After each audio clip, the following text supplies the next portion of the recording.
What'd I tell you about Pitchin Woo on the job, boy? Sorry about that, boss. Well, welcome to the podcast of Pitchin Woo. Pitchin Woo! You got your girl here, Brenaya Bree, aka that girl. What? I don't know. We gonna work on that. And what's up, everybody? I'm Tia.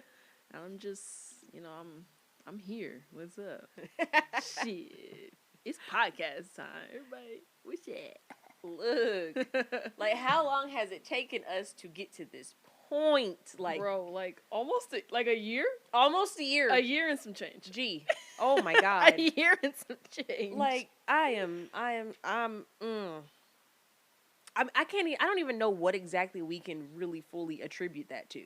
Like, just putting everything together. Because as you can see, visually, people that are watching this, the set is just, I mean, it's fresh. It's you know this what I'm saying? Because if it was up to me, we'd just be having some mics, a table, and then we would be recording, But Miss Extra over here was like, no, we have to have the aesthetic, the Yes. decor, the mood. And I was like, do your thing, I guess. So now we're here. I mean, but the thing is like, we're able to sit here, we comfortable, you know what I'm saying? She got us these fucking pillows, bro. Look, like, let me tell you something. I'm relaxed. we had to do a little celebration with some Red Bull. It's just Red Bull, ain't nothing else. Just a little bit of Red Bull. For all of those who cannot see this visually, I took a sip. I took a sip. So did I. Yeah. Been sipping for a little bit. It took a little bit for the setup, to eventually take on. I think we kind of needed to get rid of our initial nerves. Yeah.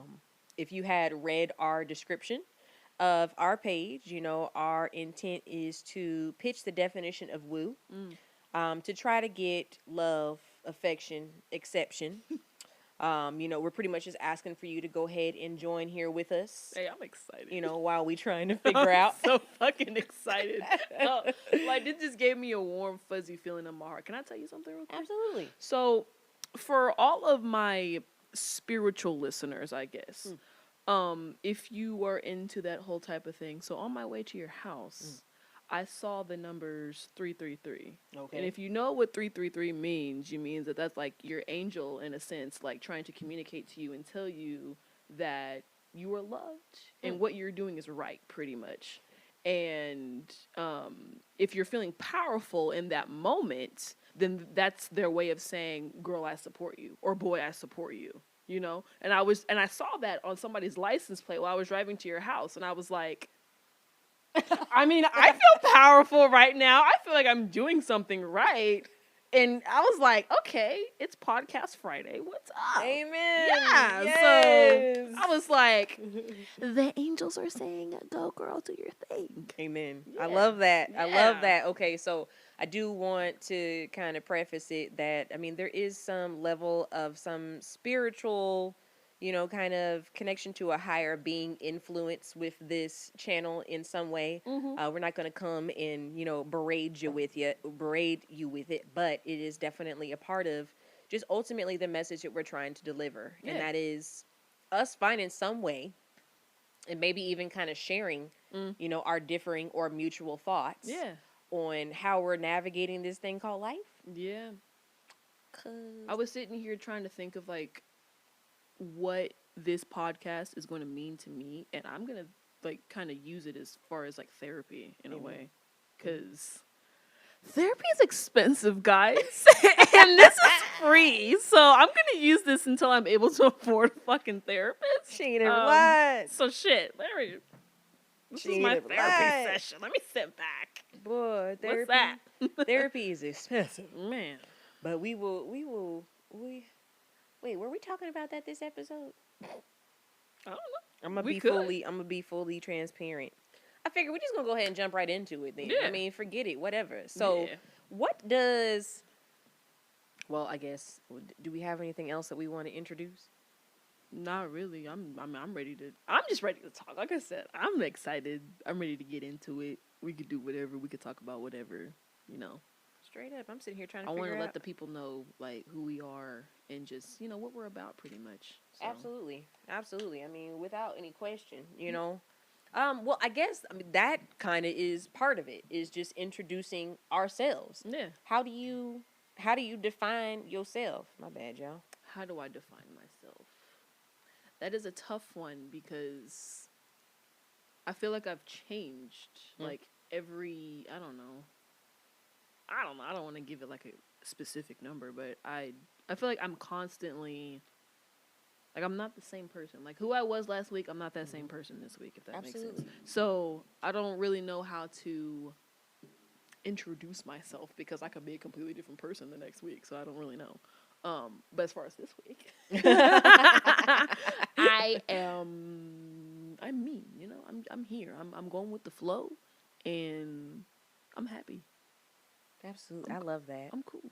I love I'm that. good. I love to hear the happy part. Absolutely. And that you're being yourself. Yeah. I can definitely tell you that in society, and I'm pretty sure a lot of you guys can relate in the fact that it's just not okay to be you unless it's, the norm. Mm-hmm. And then we kind of go off into, well, what the hell is normal? And there is no such thing as normal. You know what I mean? So, Don't never let anybody try to tell you that, oh, I'm normal.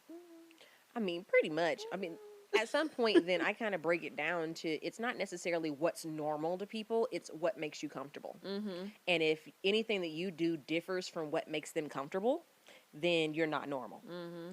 So I know how I tell you sometimes that, like, there's always that surface emotion. Right. It's like your first emotion that you're going to go to whenever someone has hurt you or whenever someone has said something. Like, anger is typically your surface emotion. But technically, below the surface, you're probably hurt.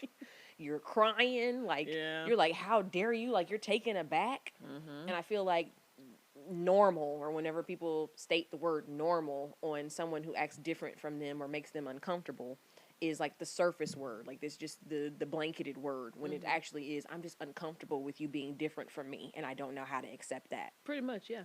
Yeah, I agree. I agree 100%. Yeah. I don't like that. No. So I guess to introduce myself, I am Brenea. I am most definitely using this platform as somewhat of a sounding board. I feel like I typically overthink and get lost off in my thoughts. Yeah. And if I can create an opportunity, outside of my expensive therapy, to share my thoughts and my processes and be able to have other folks kind of relate or, share their viewpoints or their opinions on things. Okay, let's do it, and let's do it for free. I liked that part. So For free. Yes. But yeah, definitely an overthinker. Definitely someone who I can't say I'm necessarily a people pleaser, but I do prefer for folks to like me. I mean, if you don't, then you don't. But I do prefer for folks to like me. I'm the same way. Yeah. Except, like, I care a lot. Mm-hmm. Like, I feel like I care too much, but at the same time, I can't stop myself from caring too much because I want people to like me. So, what's up, guys? Please like me. Hence, Pitchin Woo. Pitchin Woo.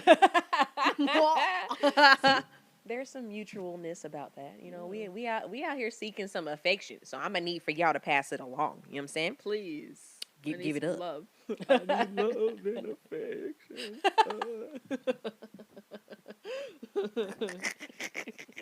Please.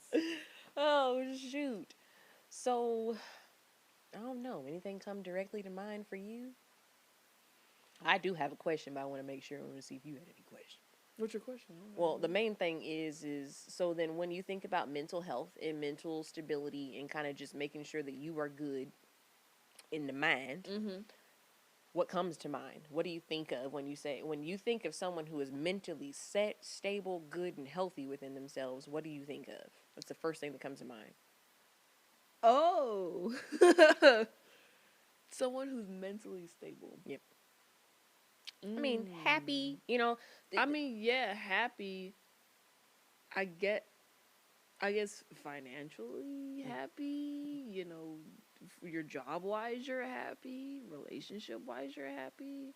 But I feel like no one is ever really 100% in any of those. Unless No. they're with their lifelong fucking partner, they're working their dream job, and they're doing what they want to do every day. They're not bound to a schedule that, they're told to do pretty much. So I guess that would be the euphoric mental stability type of thing. I mean, yeah. Is that. But I don't meet very many people that are like that. I mean, it's difficult to be even so because, I mean, if you think about it in the sense of you are always wanting to grow and learn grow every day and learn something every day. Like typically it is not a successful day unless you have learned one new thing. I don't give a flying fart how simple it is. Dude, as long as you have learned one new thing. Yeah. And that you have, taken some step for growth. Now, the only thing is a lot of folks equate growth in you have to be uncomfortable. You have to remain uncomfortable. Yeah. Because the moment that you're comfortable, then you're complacent and you're not growing, you're not learning anything, you're doing the same thing over and over and over. So now you have to figure out in what arena are you fully happy? Are you fully happy with being complacent? Are you fully happy with being uncomfortable? And either of them can then create some mental instability all in itself.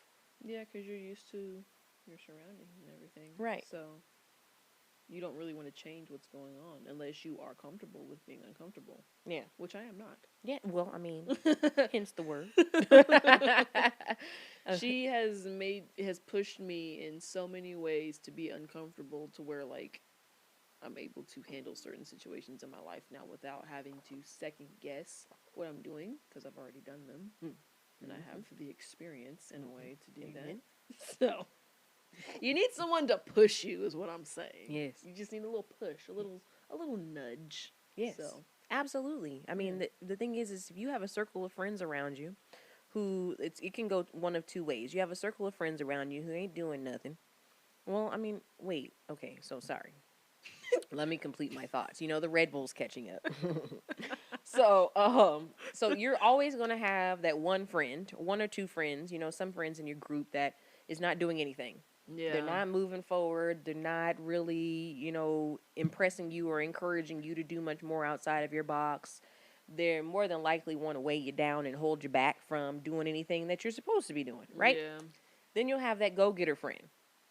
The one that's pushing and constantly doing new things or traveling and switching up careers and just taking chances in life. You can't have both in your circle and expect No. for, things. It's contradictory. It's fighting against itself.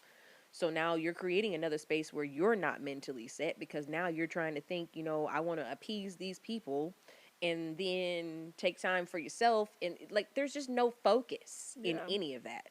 So you gotta surround yourself with folks who are going to carry through what you want out of life. And if you're wanting more out of life, you need to be around that go-getter friend. You need to be around that person that's going to push you. That's going to piss you off any and every time and every chance they possibly can. Yeah. No, she's speaking facts right now because she pisses me off constantly. So, speaking from personal experience. But It's my appeal. I understand that it's coming from a place of love and she just wants the best for me. So, Absolutely. As Daddy says, if I didn't give two flying farts about you, I wouldn't say nothing. yeah. If I didn't care, I wouldn't say nothing. Yeah. Pretty much. So that's me. Cause my ass ain't gonna say shit. I'll disappear and go ghost.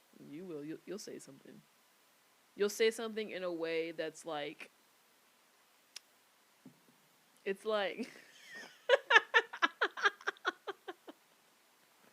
You'll say something in a way to where you'll have to sit there and it'll take you some time to digest it, if that makes sense. Because, like, the initial reaction, you'll be like, ah, ha, ha, ha. Wait a second. Was she coming for me just now? Let me. But then you'll realize it's out of a place of love. And you'll be like, all right, I got you now. I got you. Bro, Yeah. yes. That was, that's actually something that I had discussed in my therapy session just this past week. And even so much in relationships, and we're jumping all over the place. This is the first episode. Follow along, darling. You know what I'm saying? Sorry. Definitely. We will have all of our socials attached down below, whether it's the visual or the podcast. So if you have any questions or any suggestions in how you guys would like for us to structure this, please definitely let us know. Right. But right now, we doing what we feel. You know what I'm saying? You know what I mean? But something that we did cover in my therapy session, which hit so hard in just relationships in general, I'm so jealous. is, girl, look. Tell the me, thing please. is- Tell me everything. Well, one of one of the things that hit really hard for me is the fact that we were kind of going over on sometimes whenever you're delivering your message from, you know, a frustration or a place of frustration, the message may not always be received very well by the other party. Yeah, no. Typically you'll run into those people, and please let us know, comment down below, and or send us some information on our Twitter or Instagram. Whenever it comes down to, you're always going to have that one person in the relationship, whether you are that person or the other one, where you just can't receive constructive criticism. You cannot receive it, or they cannot receive it at all. And my therapist made the point that if people actually really sat down and thought about who it was coming from, they would know they're not coming for you. Like in the sense of me and my husband. This is your wife, in the sense of for my husband. If he sat and thought, this is my wife. Right. She's not coming to tear me down. Right. Or make me lesser or worse of a person. She's coming to let me know that, hey, there's something that I have done or have not been doing, and this is frustrating her. Yeah. I need to take that constructively, not as if she's attacking me. Even if I come with a frustrating tone, know that it's not coming from an ill place. The moment I stop talking is when you need to be concerned. Because when I'm done, I'm done. I'm not talking no more. You know what I'm saying? Like, I'm not giving you my feelings. I'm not giving you the space to grow, to be better, to then fully fulfill me. Right. But I feel like me personally, someone who will be in an argument and you'll tell me all of the things that is bothering you or that is wrong. I feel like I'm attacked. I feel like that has something to do with how you handled situations as a kid. Because I don't know how to really explain it. Like, I know for me personally, like, whenever somebody would come to me and tell me, like, oh, you're doing X, Y, and Z, and, you know, this is how you're bothering me, and da-da-da-da-da, and I'm just like, I mean, I'm sorry, like, I'm trying my very best, but, like, this is how I deal with situations because of my past. And I'm trying to change those ways, but it's kind of hard to break those cycles when you've had to kind of program yourself to deal with certain things. So, like, when you're barking at me saying, oh, you're doing this, oh, you're doing that, and it's just like, wait. Hold on. Let me process this for a second. It might take me a little bit, but I'll get there eventually. So, yeah. Yeah, no, and I completely understand that. I mean, it's a defense mechanism. Yeah. But and in my own opinion, I feel like that can come from a couple things. Since one thing you guys will know from me, I'm always going to try to see it from both perspectives. I'm not going to go one-sided on anything unless I feel very strong about stuff. Yeah. And I had in a situation today in which I felt very strong about, but I've had to re-situate myself to figure out how to see both sides. Now it's definitely from one or two perspectives, because one thing is if that person's coming and telling you all these things, of course, yeah, they can work on their deliverance, but they probably won't because they're frustrated. Can you receive information from that person? Do you truly feel like that person is riding for you? Yeah. Or is it, okay, so then that's when you have to probably work in the way of, and this is the second part, which is what I attend, which is cognitive therapy. And what this is it's a practice. Well, from my interpretation, of course, it's a practice of actually having physical actions, like actual activities that you will put in place for you to then find ways to reprogram your defense mechanism. Like what? Without giving all of the secrets away. So one that I have right now, actually, she just gave me the sheet this week. I go every other week, every other Thursday. This one is the most relative just in my moment right now, is in the moment so say I'm the one delivering the message, right? In the moment that I am frustrated and I am upset and I'm maybe not hearing what I want to hear, I have to find a different way to redirect my emotions, right? Okay. So let's see. Uh, Let me pull it up here, and I'll put it up on the screen as well for the visual. The So that visual way then you people guys at can home. kind of read over it and kind of see where I'm coming from with it. But it was really quite helpful. And what it is the distress tolerance skills for all of those who are only listening. So you can Google that, distress tolerance skills. And what it is it's a acronym that spells out accepts. And it starts with activities, contributing, comparisons, emotions, pushing away thoughts and sensations. So say for specifics, you're a type of person that whenever you get upset, your body automatically has a way of just shutting the hell down. Yeah.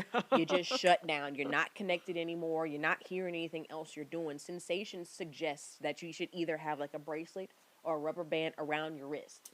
So whenever you feel yourself disconnecting, Yeah. it's an actual physical reminder to let you know, reconnect. Come on back. I like Bring that. it back out. I like that. Yes. Ooh. Okay. That's one thing. Yeah. And then I know one more specifically for me is I have to do like the push away method, which is do away with negative thoughts by pushing them out of your mind. Imagine writing your problems on a piece of paper, crumbling up and throwing it away. Refuse to think about the situation until a better time. That's kind of technically what I do, but it just depends on how much time it takes for me to come back to it. She write it down, crumple it up, burn it. It's gone. Look, Bye. look, I No don't want to more. revisit. Like, the thing is this is where it's so sabotory because I don't want to revisit the thought, but I can't come back to you until that situation is resolved. Yeah. I can't. Yeah. So, But in order to resolve it, you gotta talk about it. You gotta go back. You gotta go back, even though it's gonna make you feel icky. You gotta go back.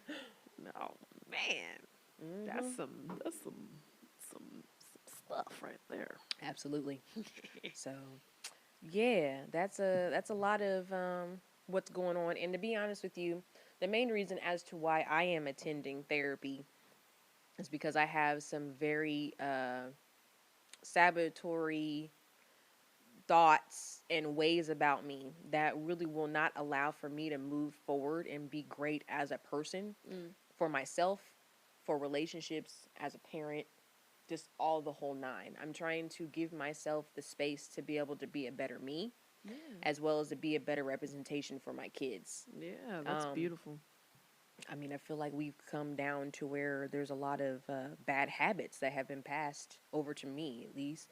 I can speak for me, from, dad and then my mom, that I don't want to give to my kids. Yeah, I get that. I think that's one of the things that, like, makes me super anxious about having kids whenever that time finally comes, is that I'll pass down my habits and coping mechanisms to them. But then again, I'm like, the only reason why I have these habits and coping mechanisms is because of how I was brought up. So you were saying that, of course, you didn't want to bring your kids up with what you were being raised on. Just wanted to kind of further elaborate on that. Yeah, so I want to have kids. Like, I want kids very, very much. Having a family of my own is very, very important to me. Because I love kids. I'm in childcare, guys, and it has its days, but I freaking love kids. But what we were talking about was just, I don't even remember. But I don't want my kids, I guess, in general, just to be how I was when I was growing up, because I feel like the reason why I am the way that I am is because of how I was brought up and certain things that I had to go through. So I that's what makes me nervous to have children, because I don't want them to have to adopt the same methods, I guess, in a way to survive, I guess, so that way they can grow up and live some type of fucking adult life. You don't want them to have to go to therapy. Exactly. Like, I don't want my kids to have to do that. But then again, like, I'm like, okay, well, I mean, you go through certain things, and those things make you who you are. So, I mean, maybe they need to be pushed down a few times. I mean, no, I mean, you know what I mean? No, but like, I don't know. I don't know. Like, I want to have a family, but it also terrifies me because you don't know. Like, I don't know. Like, I see you and your two boys, her two beautiful boys. I love my nephews so much, guys. Like, sometimes I'm like, dang, like, man, like, I want some damn kids. But then I'm like, no, because I need to work through my own fucking demons before I even try to work to even bring another human being into this world. Because I know for damn sure I'm not ready for kids right now. Because I would end up, that kid would be in therapy. If I had a kid right now, he or she would end up going into therapy just because I'm not happy with myself. Right. So, I mean, I get that. I mean, I can understand it. I think the main thing is that you don't know until you're in it. You know what I'm saying? See, and then that's another thing, because then it's like, oh, well, fuck it. Just do it. just fuck it. Just do it. Just have a kid. Right. See what happens. Shit. Like, you're already on this fucking emotional roller coaster. Go ahead and just roll the dice. Boom. Have a kid. And I'm like, nah. Yeah. I don't know. There's a lot of responsibility with it. It's Dude, just no longer for yourself. Dude, I know. Just like I said before, like, I'm in childcare, and being with kids like 10 hours out of a day, and they're not even mine, is fucking stressful. And then having to deal with one of my own. Yeah. And I know, freaking God, the Most High, whoever it is you pray to, is going to send me probably some type of, I don't even know. And I'm going to be like, where'd you come from? You didn't come from me. Maybe you did because of how you're acting. But goddamn, like, why are you doing this right now? I don't understand. But yeah, I don't know. It's a girl. It's a touchy subject, I guess. Because if you would have asked me like 2 years ago, yeah, bitch, I wanted a family. Like, I was ready. Yeah. Like, I would have, like, what's up? Give me 2 kids. Give me 3. I'm ready to be a mom. I kind of remember, and I was just like, if you don't calm your ass down and sit down somewhere. I caught the wind. I'm calm now. Amen. Okay? But. Because it's okay. It's worth it, but it's not to rush. Because, like, then again, okay, I don't want to talk about children for the whole thing, but then again, like, I'll be at work, right? And I'll be like, dude, right, you're going to be an adult one day. Mm-hmm. Like, you're going to grow up and be an adult. You could be a doctor. You could be a teacher. You could be a freaking manager of fucking Google. I don't know what you're going to turn into, right. Mm-hmm. But that's so cool to think about, because it's like, you don't know what they're going to turn into, but you hope that they're going to turn into something great. Yeah, they could be the Ted Bundy as well. So it's like, you know, that's the scary part, because you could do all the best. I mean, you could do all the best you could do, but you could literally be raising a fucking homicidal maniac, and you don't know it.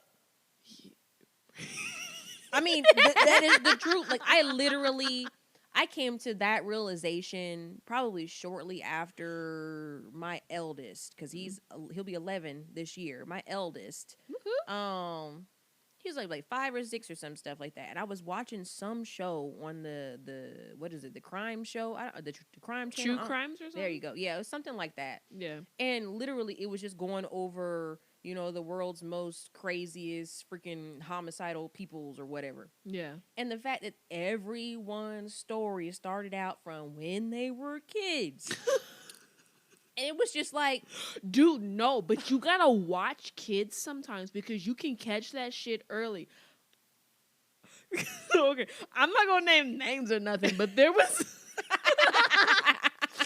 this one fucking kid, like, and a lot of the times, like, if you watch the serial killer shit, like, it'll start with, like, abusing animals, okay? There was this one kid that I was, like, watching and stuff, like, in childcare, and, like, he would be, like, really fucking mean to animals. And I'm like, how do you correct that? Yeah. Like, you can't. I mean, you gotta watch that shit. And if you see them hurting an animal, like, freaking, I don't know, push them down in the dirt. I don't know. I don't know. like, what do you do? Fucking stop. Shit. Don't do that. Right. There's a fucking animal. No. Dang. But you know, that's also scary to think about because you don't know. Because like some of the times, like these kids, like they'll have like a cool like little upbringing, and then it's just like boom, one day they fucking snap. And it's not even not every serial killer is like raised up. Oh God, this turned a whole different. This turned to something weird. It's okay. Let's go. But to surmise, okay, not every serial killer had a freaking rough ass bringing up, like a upbringing. You know what I'm saying? It was regular middle of the road suburban wonderfulness. The regular degular. You know what I'm saying? So yeah, it all comes full circle in the fact of you have to be good within yourself in order to be influential to other folks in a healthy way. Yeah. And in this podcast, this channel, we are two ladies that definitely do believe in mental health, mental awareness, and being just fine with talking about it. You know, there are things that we ain't got too deep off into that I'm happy to share on later episodes and stuff. But you know, there's a lot to it, but you have to be good within yourself in order for you to influence others healthily, whether it's your family, friends, associates, whatever. Wait, what was funny? Sorry, y'all. The way I said it made me think of Willow Smith whenever they're at the red table, and she's always like, she is, and I was like, damn, I hope I don't sound like Willow Smith, but I really feel what she's saying. But the thing is, though, but I understand though, because even so much as she's sitting there, like she's receiving such a wealth of knowledge betwixt her mother and her grandmother. It's just like, look, I ain't even lived enough years. Not saying that it's you, but I ain't even lived enough years to even. I don't even know. For real. Right. Literally. So, I mean, yeah. Well, okay, so this was definitely a wonderful first little episode. It's a little all over the place, you know what I'm saying? But we two chicks sitting here, pitching woo. Pitchin Woo. What I tell you about Pitchin Woo on the job, boy. Sorry about that, boss. Bonus points if you know what that's from down in the comments, man. Like, comment. Yeah, and subscribe. Please, man. And all of for our listeners, you know, just on the, you know, the audio on the earwaves. Definitely, please be sure to follow us on all of our social medias. We'll make sure we'll have that attached with our podcast uploads here, as well as we will have it on our YouTube channel. All information will be shared. So, with that being said, this is our first podcast. This was the first. Wow, the Red Bull's getting to me. This was a good first episode. We talked about a lot. It was a little all over the place, but I mean, you got to see our personalities in a sense, and I really like that. So, hey, take me as I am, and remember, like I said before, just love me, because I care about what you think. Please love me. Right? Give us a little affection. Yeah. All right, then. We have no intros and no outros yet, but we will have them. We're working on it. Bear with us. Look, this is what we did in a year. In a year, boo, in a year. Well, until the next time, guys, we will catch up with you. All uploads will be on Thursdays every week. We are definitely pre-recording, and we will have some live episodes coming up. But once we have those, we'll send out updates and all that, whatnot. Just be sure to subscribe to all our social medias.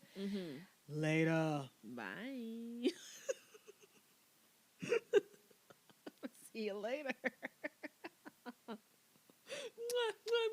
love you. Thank you so much. Oh my God. You should not have. Oh God.